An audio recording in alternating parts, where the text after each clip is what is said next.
Welcome to the Door-to-Door YouTube channel. Today I want to talk a little bit about closing the door manually. So a lot of people ask me when they call about their garage door's not working, I can't close the door, we can't get there right away, they're worried about leaving the door open, can they close the door manually? And the short answer is yes, but I always like to give a little disclaimer because without visually seeing it, we don't exactly know why the door isn't closing. A lot of times it could be something like a broken spring, and if you try closing it manually when it's open with a broken spring and pull that release cord, the door will just drop. And that can be very dangerous if someone's in the way, plus it can damage the door. And then you have more of an issue than where it's just a simple service call. Now you damage the door and might need a section or more. So short answer is yes, you can close the door manually. But the longer answer is you're going to want to do a few things before you try just to make sure it's safe to do so. So let's take a look and show exactly how we would inspect the door and then begin to close it manually if for some reason it wouldn't close, whether it's a photo eye issue, a force issue, or something completely different to get the door closed. That way you're not stuck with an open door until we can get there or whoever you have servicing the door can get there to fix it. So let's take a look. So here's the scenario. We're in the garage, the door's up, doesn't want to close.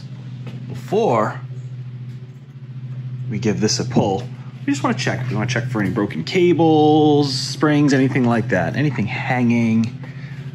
Let's check the springs. The cables are okay. Yeah, I like to check to make sure there's no broken spring or anything like that. Let's see this cable over here.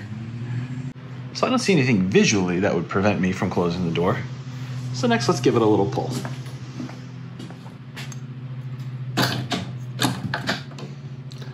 So down to the back. Now the door is in manual. Now we can go over here. Bring it down. And the door is closed. If the opener is working, you can make sure that spring is compressed. That way the opener will lock back in. Then you can just run the machine. If you do that,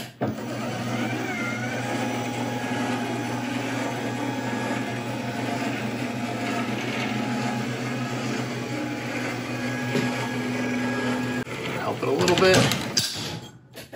Now lock back in, door's closed, opener's holding it down and it's locked again. And now that's how you would do it. You would do the reverse to open it.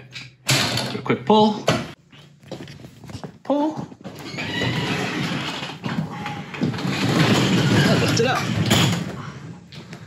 Now the door's open. Another thing to note is when the door is in manual mode, with the spring down and pulled back.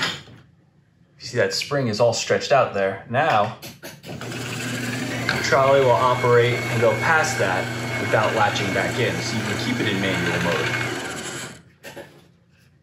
If you give it a tug straight down, see how the spring is compressed, now it will lock back in to the trolley. On. Now the door will work again with the opener. Another thing you can do is if the door is disconnected and you don't want anyone to be able to lift it up because it's in manual mode, you can get a pair of vice grips or locking pliers, attach them above one of the rollers.